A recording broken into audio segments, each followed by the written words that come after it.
Betzlacha. Bonsoir à tous et à toutes, chers adhérents de BHC. Ce soir, Bezrat Hashem, question-réponse. Alors, la première question qui nous a été envoyée, comment doit-on prier pour la réussite de nos soldats? Alors, j'ai pas très bien compris la question.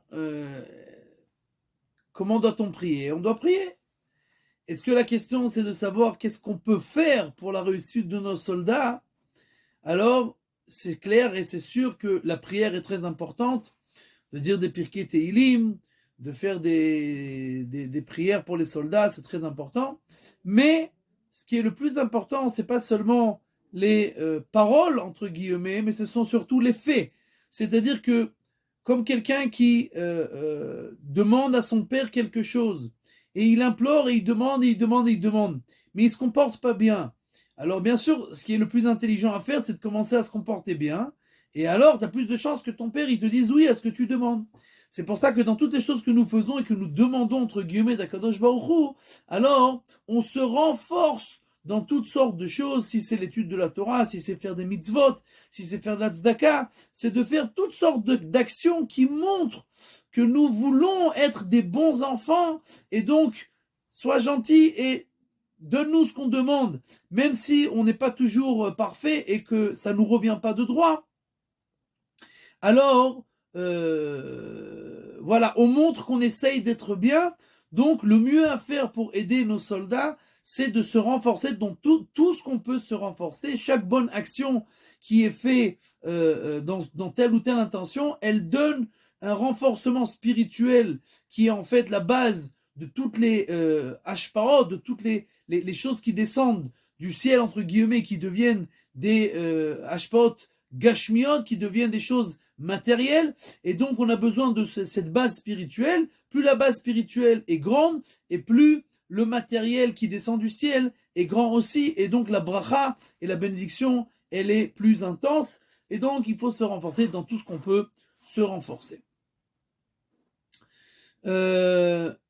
Prochaine question. Quelle est l'importance de la Sandakaout? Est-ce que y a lieu de ça? C'est important, c'est écrit quelque part. Maintenant, le Midrash nous dit que Dieu nous a donné tous nos membres pour faire des mitzvot. Et le Midrash nous donne la liste de chaque membre, qu'est-ce qu'on fait avec telle ou telle mitzvah.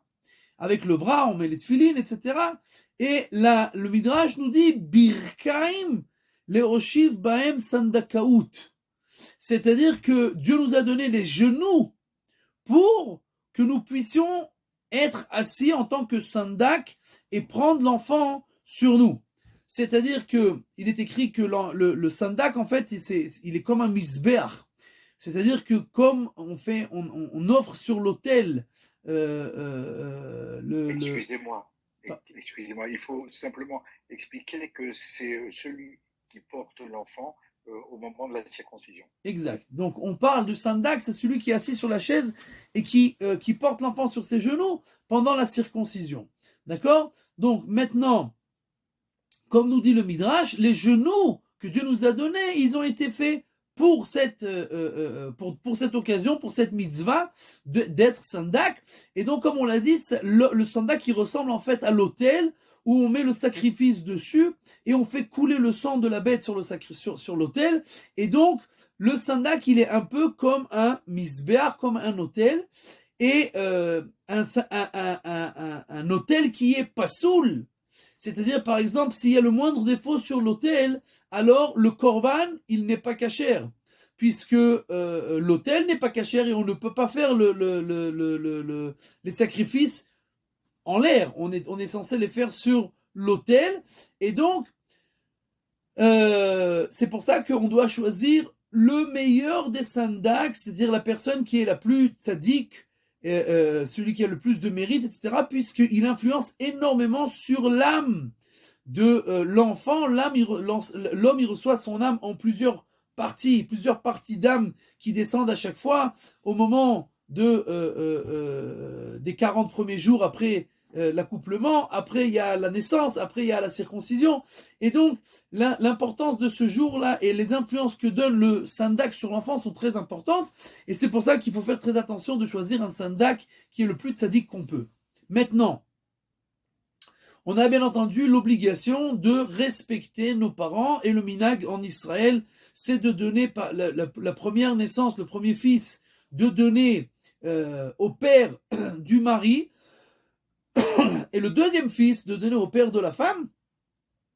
Et il faut faire attention, si les parents sont des gens religieux, même s'ils ne sont pas les plus grands des tzadikim, alors le fait même de donner de respecter les parents pour cette mitzvah-là, alors le fait même, c'est ce respect même, lui-même, il a beaucoup de force et de mérite pour protéger l'enfant. Donc même si les parents ne sont pas les plus grands des tzadikim, alors on peut leur donner, et encore une fois, le fait même de leur donner, de faire la mitzvah, ça a suffisamment de mérite pour protéger l'enfant. Mais quelqu'un, par exemple, s'il a des parents qui ne sont pas du tout religieux, ou chas v'shalom, qui sont à l'inverse de religieux, d'accord, alors il faudra essayer de faire en sorte, bedarke noam, avec gentiment, et d'expliquer que c'est important qu'il y ait un grand rave, qui soit le sandak, et d'essayer d'amener véritablement quelqu'un qui pourra donner des bonnes influences sur l'enfant. Mais au final, si on voit que ça rentre dans des marlokot, alors Dieu déteste les marlokot plus que tout, et donc il vaudra mieux donner au père plutôt que de faire la marloquette, et il faudra essayer de faire le maximum pour ne pas que ça se passe comme ça, mais si on n'a pas le choix, alors il ne faudra pas faire de marloquette. Et ce qu'on peut faire dans une situation pareille, puisque en fait, ce qui est écrit dans le Midrash, c'est que celui qui porte en fait l'enfant, et qui supporte l'enfant pendant qu'on fait la circoncision, c'est lui le sandak, c'est lui qui ressemble à l'autel. Maintenant, si on a une situation pareille, alors ce qui se passe en général, c'est que le mohel, quand il vient, il attrape l'enfant, il demande au sandak d'attraper l'enfant, les deux pieds de l'enfant ouverts pour pouvoir faire la circoncision. Si on a une situation pareille où le père, il ne veut pas donner sa place, entre guillemets, pour qu'un rave soit sandak, et malheureusement le père n'est pas religieux du tout, alors ce qu'il faudra faire, c'est de demander à un rave, ou quelqu'un qui est tzaddik, qui soit à côté du père et qui attrape lui, même si l'enfant il est sur les genoux du père, le Moël il lui demande, comme si c'était une partie du rituel, d'attraper les pieds de l'enfant. Et donc l'enfant il est installé sur les genoux du père, mais c'est le rave qui attrape les pieds de l'enfant et qui tient en fait les pieds, et c'est lui qui devient le sandak à la place du sandak. C'est en fait les deux en même temps, et donc comme ça on essaye de surmonter ce problème-là, et c'est ce qu'il faut faire dans une situation pareille. Prochaine question, quelle était la faute de Korach? Alors je crois qu'on a expliqué dernièrement, la Gemara nous dit que Korach eino it'atu, son œil l'a trompé, et Korach était un grand tzaddik. À l'origine, en tout cas, si vous faisiez attention, quelque chose de très intéressant, on voit que dans tous les trois parachiotes qu'on a maintenant, Korach, Hukat, Balak, on a un kouf. Korach au début, Hukat au milieu, on a le kouf, et Balak, à la fin, on a le kouf. C'est trois noms de parachiotes qui sont les trois avec 3 lettres seulement, et on a un kouf au début, un kouf au milieu et un kouf à la fin. Et tout simplement, le kouf, la Gemara dans Masechet Shabbat, dans la page 104, nous dit que la lettre kouf, elle représente la kedusha, elle représente la sainteté. Et c'est pour ça que Korach, il y avait la sainteté au début, c'était un tzaddik, au final, il a abandonné sa sainteté, sa pureté. Hukat, on a quelqu'un qui est impur, qui devient pur au milieu. Donc il y a la Kedusha, le Kouf au milieu, mais celui qui était pur et qui a purifié l'impur, lui-même devient impur. Donc on a de l'impureté à la fin, mais au milieu seulement on a de la Kedusha. Et bien entendu, Balak, la Kedusha elle est seulement à la fin, puisque de Balak, de Moab, arrivera Ruth à Moavia et David Ameler.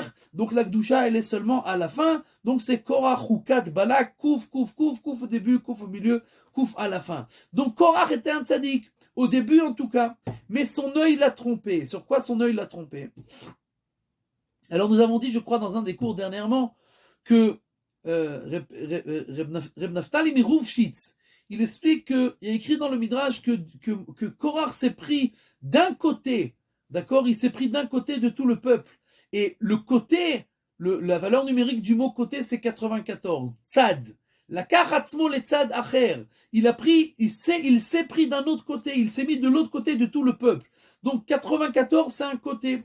Et il est écrit dans la Gemara que Korach était intelligent. Pikar haya.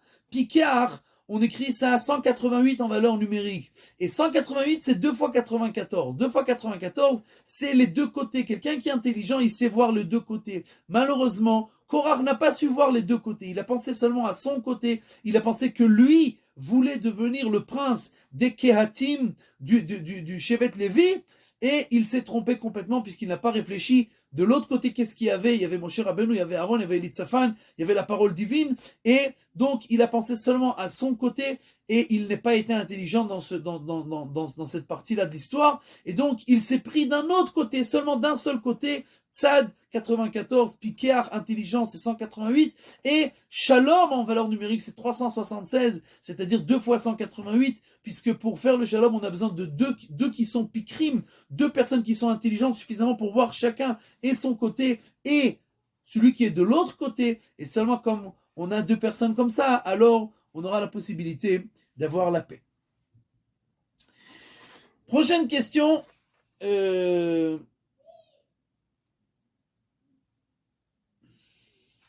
Moshe Rabbeinu qui a frappé le rocher dans la paracha, alors comment c'est possible que la punition qu'il a reçue, c'était de ne pas rentrer en Eretz Israël? Alors, d'abord, il faut savoir, est-ce que Moshe Rabbeinu a reçu une punition? D'abord, mais avant de savoir est-ce qu'il a reçu une punition, est-ce que d'abord Moshe Rabbeinu a fauté?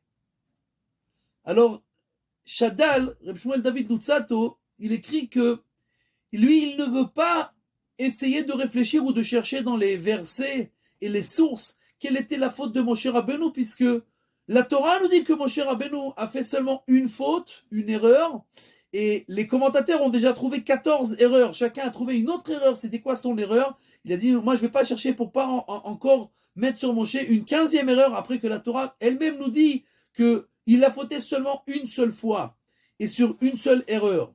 Et quelle était son erreur? Est-ce que c'était une faute ou pas? Alors ça, il faut comprendre. Nous savons qu'il est écrit que partout où il est écrit dans la Torah, Vaïdaber Hashem, Dibour, Dieu a parlé, il y a 2 sortes de paroles. Des paroles qui sont dures, Diber Itano a donné à Aretz Kashot, Yosef, quand les enfants de Yaakov reviennent en Eretz Knaan et qu'ils leur disent que Yosef leur a parlé durement. Diber Itano a donné à Aretz Kashot, Yadber Amim Tartenu. Le mot Diber, le mot parler, c'est une parole dure. D'accord? Et nous voyons donc dans la Torah, tout le temps il est écrit Vaïdaber Hashem el Moshe les morts. Dieu a parlé avec Moshe en disant. Et les commentateurs expliquent pourquoi il est écrit et Dibour, et Vaïdaber, et les morts. Les morts, c'est quand on parle Kotomar les Beth Yaakov, quand on parle aux femmes, alors on parle doucement, gentiment. Et donc les commentateurs expliquent que Dieu à chaque fois a donné la Torah écrite, qui est dure, puisqu'il y a des versets qui sont incompréhensibles, et la Torah orale qui est douce et qui explique l'intention profonde de ces versets-là. Donc on a et le Dibour, et la Amira, et la parole dure, et la parole douce, et la Torah chez Birtav, et la Torah chez Béalpé, et la Torah écrite, et la Torah orale. Et donc à chaque fois, Dieu a donné à Moshe les deux en même temps. Vaïdaber Hashem el Moshe, les morts. Or, il est très rarement écrit dans la Torah, Vayomer Hashem el Moshe les morts. Vayomer, ça veut dire que Dieu a parlé doucement, gentiment. Et une des rares fois où c'est écrit Vayomer Hashem el Moshe les morts, c'est dans la paracha. Après que Moshe a fauté en frappant sur le rocher, alors il est écrit que Vayomer Hashem el Moshe les morts. Dieu parle à Moshe doucement en lui disant, écoute, puisque vous n'avez pas écouté ma voix, alors vous ne rentrerez pas en Eretz Israël. Maintenant, tu parles avec Amira, avec une parole douce. C'est pas une parole douce, c'est une punition. Et encore, comme on va l'expliquer dans quelques instants, nous savons que les tzadikim, Dieu les punit sur des choses qui sont minimes, terriblement minimes, qui à notre niveau, ça ne serait même pas une faute. Ou tzvivav nis'ara meod. Akadosh Baruch Hu medagdek im hatzadikim kechut hase'ara. Dieu, il attrape les tzadikim sur un fil, sur une erreur de 1 millimètre. Et donc, après que Moshe a fait une gaffe d'1 millimètre, alors tu dis une parole douce, c'est la pure des punitions. Et pourtant, c'est ce qui est écrit. Quelle était l'erreur de Moshe? Alors, la Torah nous dit, Yan asher lo emantem bi leakdisheni. Puisque vous ne m'avez pas cru pour sanctifier mon nom. Si vous m'avez cru et vous avez, au lieu de frapper le rocher, parlé avec le rocher, alors vous auriez sanctifié mon nom. Maintenant que vous avez frappé le rocher, mon nom n'a pas été sanctifié. Pourquoi mon nom n'a pas été sanctifié? Rashi explique. Si vous avez parlé avec le rocher, en lieu de le frapper, alors maintenant les Bnei Israël, ils auraient appris de là un a fortiori. Si le rocher qui ne parle pas et qui n'a besoin de rien, etc., juste on lui demande et il écoute la parole divine, nous, on a besoin d'Akadosh Baruch Hu, on a besoin de Parnassa, on a besoin de manger, on a besoin de tout ça, et Dieu nous donne tout. Alors, a fortiori qu'on doit écouter quand on nous parle et qu'on nous dit la parole divine. Maintenant que vous avez frappé le rocher, il n'y a plus d'a fortiori. Maintenant, ils vont dire, il n'y a pas de problème. Nous aussi, tu nous donnes des coups, on écoute. Tant qu'on ne nous donne pas des coups, on n'écoute pas. Et donc, vous n'avez pas sanctifié mon nom par le fait d'avoir frappé le rocher en lieu de parler. Rabbi Yitzhak Mivorka explique que Moshe Rabbeinu n'a pas frappé le rocher intentionnellement. Pourquoi? Pour ne pas qu'il y ait d'a fortiori. Puisque Moshe Rabbeinu sait pertinemment, il connaît le peuple juif, il sait que le peuple juif est un am ksheroref. Il a la nuque dure, il a la tête dure. Il n'écoute jamais, il fait toujours des problèmes entre guillemets. Et il sait très bien que même s'il va parler avec le rocher et qu'il va y avoir un a fortiori, les Bnei Israël vont continuer à ne pas écouter. Et alors là on a un problème. Pourquoi? Parce que maintenant il y a un kitroug. Il y a un kitroug dans le ciel que on peut venir et dire, il faut les punir très sévèrement. Voilà, ils n'ont pas appris. Même le rocher, on lui parle et il écoute. Et ils n'ont pas appris. Donc maintenant on peut les punir plus sévèrement. Mais maintenant que Moshe a frappé le rocher, on ne peut pas punir les Bnei Israël. On peut dire, ok, eux aussi ils ont dit, quand on reçoit des coups, on écoutera. Mais quand on ne reçoit pas des coups, alors on n'est pas censé écouter. Et donc, Moshe Rabbeinu a frappé le rocher pour protéger le peuple juif des Kitrougim. Pour ne pas que le peuple juif ait de problèmes après. Et donc, maintenant, on comprend ce qui est écrit dans Tehilim. Pas dans Tehilim, dans le verset plus loin. Gambit anaf Hashem lema'anchem ba'avurchem. C'est pour vous que j'ai été puni. Pourquoi pour vous? Dieu vient et dit à Moshe, écoute, vayomer Hashem el Moshe lemor. Dieu vient avec une parole douce, il dit à Moshe, écoute, je vais te donner un salaire. Tu ne vas pas rentrer en Eretz Israël. C'est le salaire sur le fait que tu as frappé la pierre, le rocher. Pourquoi c'est un salaire? Parce que pourquoi tu as frappé le rocher? Pour protéger le peuple juif. Tu t'es donné et tu savais que toi, tu allais le recevoir sur la tête. Parce que tu ne m'as pas écouté, mais tu as dit c'est pas grave, il vaut mieux que moi je reçoive sur la tête plutôt que le peuple juif soit en danger. Alors moi, en tant que récompense sur le fait que tu as protégé mes enfants, je vais te donner un salaire. Va yomer Hashem, je vais parler avec toi doucement. Et tu ne vas pas rentrer en Eretz Israël. Pourquoi? Ben, tout simplement, il est écrit dans la Gemara dans Masechet Sota que si Moshe Rabbeinu était rentré en Eretz Israël et qu'il avait construit le Beth Amikdash, les actions de Moshe Rabbeinu ne peuvent jamais être annulées. Et donc le Beth Amikdash ne peut pas être détruit. Et si Akadosh Baruch Hu aurait été en colère sur le peuple juif parce qu'ils ont fait des bêtises, alors au lieu de déverser sa colère sur les pierres et les morceaux de bois sur le Beth Amikdash, alors il aurait dû déverser sa colère sur le peuple juif. Maintenant que Moshe n'est pas rentré en Eretz Israël, alors, quand il est fâché contre le peuple juif, il peut déverser sa colère sur le Beth Amikdash et détruire le Beth Amikdash au lieu d'anéantir le peuple juif. Et donc Dieu dit à Moshe, je vais te donner une récompense, je vais dans ta direction. De la même manière que tu t'es annulé pour protéger le peuple juif, je vais aussi t'annuler pour continuer à protéger le peuple juif. Tu ne vas pas rentrer en Eretz Israël pour ne pas construire le Beth Amikdash, pour que quand je suis énervé contre les Bnei Israël, alors au lieu de les anéantir eux, je pourrais détruire le Beth Amikdash. Donc mon cher Rabbeinu n'est pas rentré en Eretz Israël, pas parce qu'il a reçu une punition, mais parce que Dieu a voulu montrer à quel point ses intentions étaient saintes, à quel point tout la vie de Moshe Rabbeinu était pour protéger le peuple juif, et le fait qu'il n'est pas rentré en Eretz Israël, c'était pour continuer à protéger le peuple juif. Prochaine question, on passe de la Parashat HaShavua à la Halacha, sans transition. Quelle est la bracha que l'on doit faire sur la pizza? Ok. Alors, le Shulchan Aruch, dans le chapitre 168, nous parle des halachot du pain qui est mésonote. Comment un pain devient mésonote? Il y a plusieurs conditions. Quoi qu'il en soit, il y a une marloquette entre le Shulchan Aruch et le Réma. Quand est-ce qu'un pain devient mésonote et qu'on ne fait pas dessus la bracha de Hamotzi? Alors le Shulchan Aruch écrit que même s'il n'y a pas une majorité de choses douces, c'est-à-dire on a la farine et on a les liquides. Pour faire de la pâte, on a besoin de farine et de liquide. Et je dis intentionnellement des liquides et pas de l'eau, parce qu'on ne met pas toujours de l'eau. Si on met de l'eau et du liquide et de la farine, ça devient motzi automatiquement, il n'y a pas de problème, il n'y a rien de doux ici. Il n'y a rien qui peut rendre ça comme un gâteau, comme mésonote. Maintenant, quand on met par exemple du jus, d'accord, dans l'eau, ou à la place de l'eau, ou du lait, comme dans certaines pizzas, c'est fait avec du lait, alors automatiquement la pâte, elle devient douce. Et donc, elle devient mésonote. Maintenant, quand ça se passe, ça, que ça devient mésonote, d'après le Shulchan Aruch, il n'y a pas besoin d'avoir plus de 50, il n'y a pas besoin d'avoir la majorité, plus de 50% d'ingrédients doux. Il faut que la douceur soit ressentie.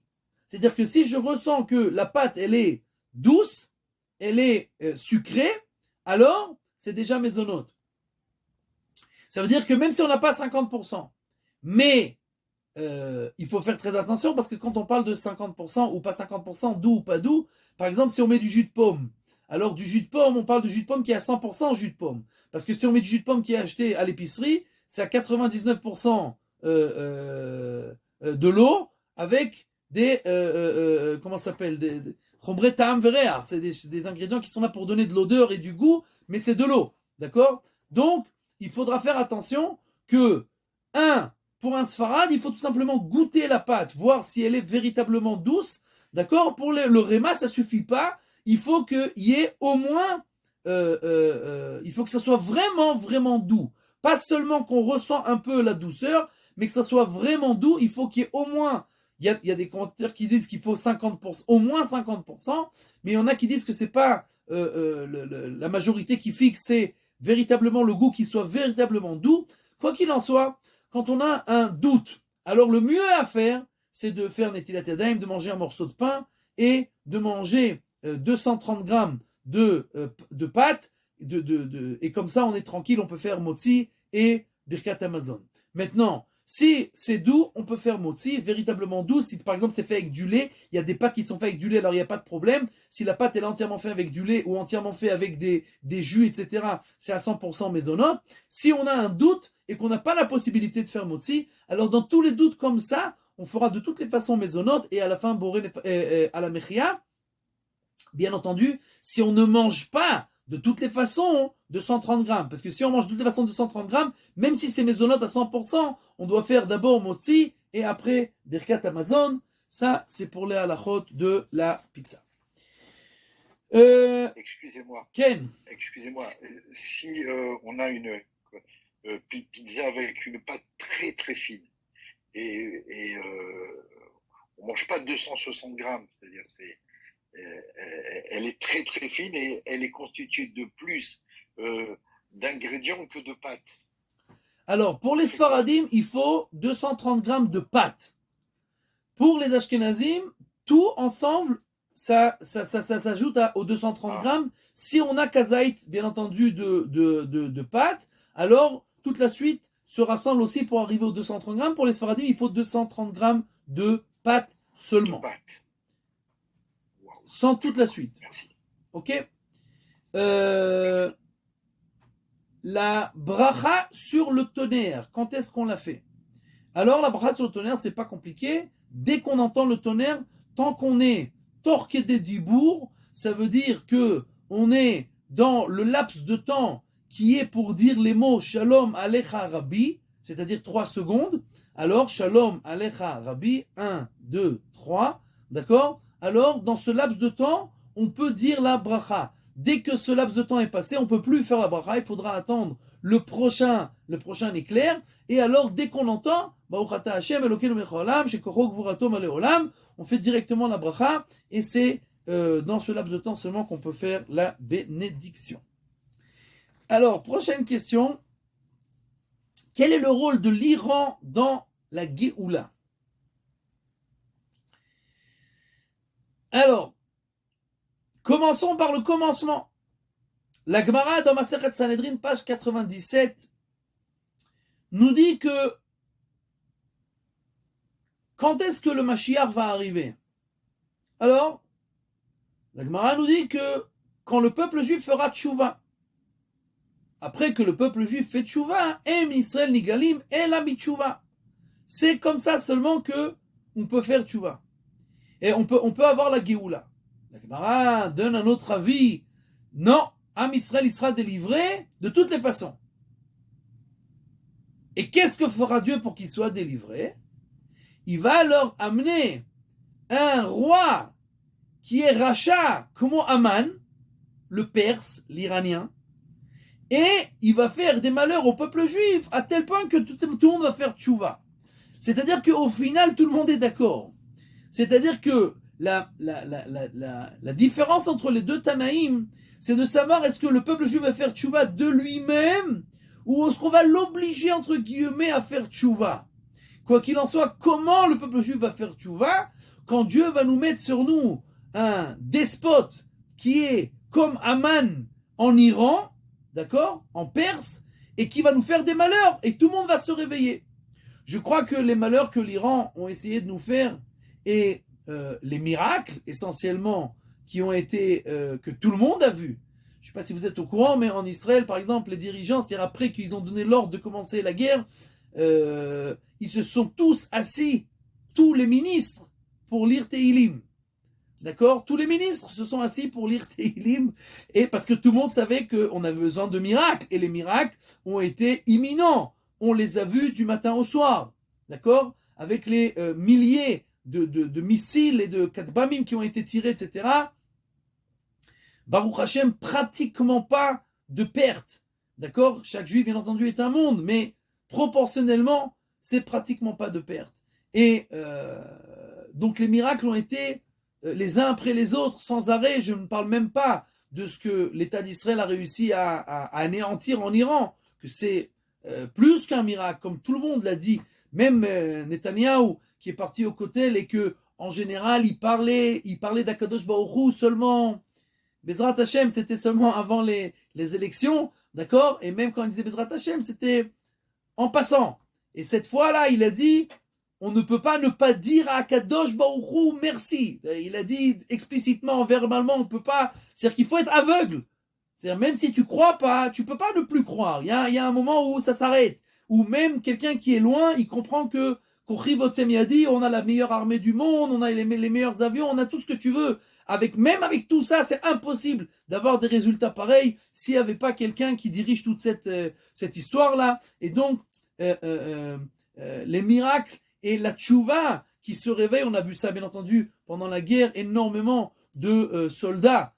D'ailleurs, c'est intéressant puisque en fait, même tous nos ennemis en fait aujourd'hui sont de l'Iran. puisque le Hamas et le Hezbollah, et etc., tous reçoivent leur argent de l'Iran. Donc en fait, ce Melech Racha qui est Aman, sur ce roi qui est iranien et qui nous fait des problèmes, en fait, c'est lui qui nous fait les problèmes de tous les côtés. Donc en fait, l'Iran, elle semblerait qu'elle a un grand tafkid, comment dire un tafkid, un grand rôle dans cette histoire-là, dans l'histoire de notre rédemption, puisque comme nous le voyons, comme la Gemara nous l'a dit, c'est ce qui se passera à la fin des temps, et nous le voyons explicitement aujourd'hui. Mais, plus que ça, le Gaon de Vilna nous dit quelque chose de tout à fait extraordinaire. Il est écrit dans Kohelet, dans le 3e chapitre, il y a des temps. Et la ta'at, et la akor natua, il y a un temps pour planter, un temps pour déraciner, etc., etc., etc. Et au final, on arrive à la fin, et milchama ve et shalom. Il y a 26 temps, 13 phrases, un temps comme ça, un temps comme ça, un temps comme ça, un temps comme ça, et milchama, un temps pour la guerre et un temps pour la paix. Et donc, le Gaon de Vilna nous dit que le monde, l'histoire du monde, va être séparé, réparti en 26 temps. Et à la fin des temps, on aura et milchama et et shalom. Ok. Le Gaon de Vilna vient nous dire combien d'années le monde va être 6000 ans. Divisé par 26, ça nous fait 214.285. 214.285. Si on enlève, donc on est maintenant dans le dernier des temps. Si on enlève à 6214.285, on arrive à l'année Tavshin Peivav. C'est-à-dire 214 moins 6000 moins 214, 5786. Mais c'est pas 214, c'est 214.285. C'est-à-dire encore 103 jours. 285, on parle en année. Donc 285, c'est un peu moins d'un tiers de l'année. Si on fait ça en proportionnel, c'est 103 jours. Donc on a 103 jours avant l'année de 5786. Et alors seulement commence Et Shalom. Le temps de la paix, le dernier temps avant le Mashiach, le Messie, c'est 214.285, c'est 5786 moins 103 jours, et on arrive à Yudzaïn Sivan. Yudzaïn Sivan, c'est le jour où a commencé la guerre avec l'Iran. Donc le Gaon de Vilna nous dit, sache que le temps de la paix va commencer le Yudzaïn Sivan. Yudzaïn Sivan 5785, c'est le dernier temps avant le Mashiach, avant la fin des 6000 ans. Yudzaïn Sivan a commencé la guerre. Or, je vous rappelle que la Gemara, dans Masechet Megillah, page 17, nous dit que Milchamot, c'est le début de la paix. C'est-à-dire que quand on a la guerre, alors cette dernière guerre, en fait, était le début de la paix. C'est-à-dire qu'on est rentré dans un ère, le dernier ère avant le Messie, l'ère de la paix. Et c'est pas pour rien que juste après cette guerre, Trump parle de faire des accords de paix, les accords d'Abraham avec la Syrie, avec tous les autres pays, etc. Quoi qu'il en soit, le Gaon de Vilna, il y a 300 ans déjà, nous a dit, le dernier ère commencera à Yudzaïn Tammuz 5785, c'est le jour où a commencé la guerre d'Iran. Et donc, il semblerait que l'Iran a quand même un rôle à jouer dans cette histoire-là, l'histoire de la Géoula, et nous attendons donc impérativement la fin de cette Géoula. Tov. Alors, prochaine question. Qu'est-ce qu'on fait avec le trelet? Quelqu'un qui a acheté un petit trelet, un fil bleu qu'on met dans les tzitziot, ceux qui mettent le fil bleu, et quand il a fait la kvissa, quand il a fait la lessive, alors le bleu a perdu de son éclat. Alors il faut savoir, si le bleu s'est enlevé pendant la kvissa, ça veut dire que c'est pas du bleu, c'est pas du trelet, ça c'est un. parce que le trelet, il n'est pas censé descendre dans la kvissa, même s'il perd un peu de son éclat, ça ne change strictement rien, tant qu'il est trelet d'origine. D'accord? Maintenant, il faut faire attention de ne pas utiliser toutes sortes de produits qui enlèvent les couleurs de la laine, comme l'eau de javel, etc. Puisque, alors là, c'est pas seulement que, c'est simplement, il faut se comprendre que ce fil de laine là du tzitzit, il a été tout simplement peint avec de l'eau du trelet. Ce trelet là, comme toutes les autres couleurs du monde, il n'est pas censé descendre à la lessive, mais si on met des produits détergents qui enlèvent les couleurs, alors là, bien entendu, on n'a plus de trelet. D'accord? Mais donc il faudra faire attention de ne pas utiliser des produits comme ça. Mais si on a fait la lessive normale et que la couleur elle a un peu diminué, c'est pas grave, ça ne change strictement rien tant que c'est la couleur originelle, même si elle n'est pas foncée comme au début. Dernière question qui nous est parvenue avant le cours. Est-ce que quelqu'un qui est en yachid, qui est tout seul, peut faire la tfila, la prière de Arvit, après le plag mincha? Bon alors, c'est une sougia qu'il faudrait des heures pour expliquer. On va essayer de faire ça en quelques minutes. Cette question, elle se pose essentiellement pour les juifs en Europe, en Khoutzlaret, en été, quand il faut attendre Arvit, par exemple, à 23h. Ok. Alors, la Gemara dans Masechet Brachot, page 17, nous dit que il y a une divergence entre Rabbi Yehuda et Chachamim. Quand est-ce qu'on peut prier Mincha et Arvit? Chachamim, ils disent que pendant la journée, on prie Mincha, l'après-midi, et la nuit, on prie Arvit. Rabbi Yehuda, il dit, avant Plaga Mincha, on prie Mincha, et après Plaga Mincha, on peut prier Arvit. De Plaga Mincha, c'est déjà le temps de Arvit. Plaga Mincha, ça veut dire, ça dépend des endroits, mais c'est au milieu de l'après-midi. D'accord? La Gemara nous dit, puisque la halakha n'a pas été tranchée sur cette question, de avad kemar avad ou de avad kemar avad. On peut faire ou comme Chachamim ou comme Rabbi Yehuda. Mais il faut faire en sorte de ne pas faire tarder des satres. On ne peut pas faire deux choses qui sont contradictoires. C'est-à-dire, si j'ai fait mincha avant plaga mincha, je peux le faire arvit après plaga mincha, comme Rabbi Yehuda. Si j'ai fait mincha après plaga mincha, c'est-à-dire comme Chachamim, alors je fais arvit après la sortie des étoiles, c'est-à-dire comme Chachamim. Je peux pas faire après plaga mincha, et tout de suite après arvit. Puisque mincha après plaga mincha, c'est comme Chachamim, et arvit avant la nuit, c'est comme Rabbi Yehuda.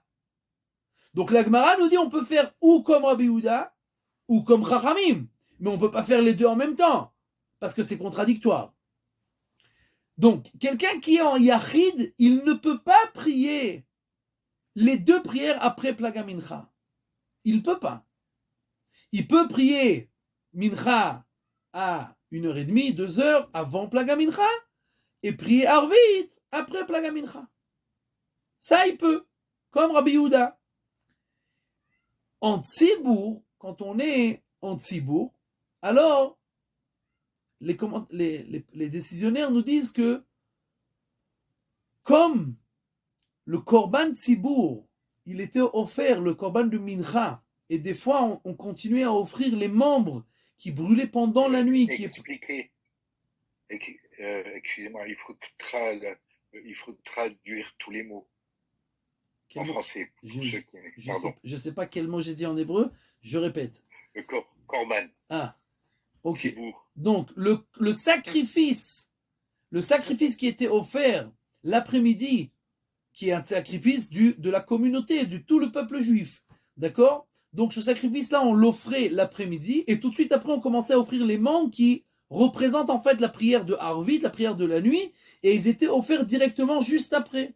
Donc les décisionnaires nous disent que quand on est en Tzibour, quand on est dans la communauté, quand on est avec Minyan, alors pour ne pas être obligé de faire attendre les gens trop, parce qu'on peut faire Mincha, et puis après il faut attendre encore une demi-heure, trois quarts d'heure, une heure, ça dépend des endroits, d'accord, pour faire Arvit, on sait que les gens ils vont partir, ils vont pas revenir, donc pour éviter ce problème-là, alors on fait Mincha et Arvit directement, l'un après l'autre, bien que ça soit tarté des satrés, bien que ça soit contradictoire, puisqu'on fait ça, comme on l'a dit, par rapport au sacrifice de la communauté qui était aussi offert directement les uns après les autres. Mais quand on est en Yachid, comme la Gemara nous l'a dit, quand on est tout seul, on ne peut pas faire une halakha contradictoire, donc on doit faire mincha avant plaga mincha et arvit après plaga mincha, ou alors mincha après plaga mincha et arvit après la sortie des étoiles. On ne pourra pas faire les deux en même temps. Ça, tout ça, c'est écrit, ceux qui veulent voir, dans le Shulchan Aruch, dans le chapitre 233 et 235, la prière de mincha et la prière de arvit, et là-bas,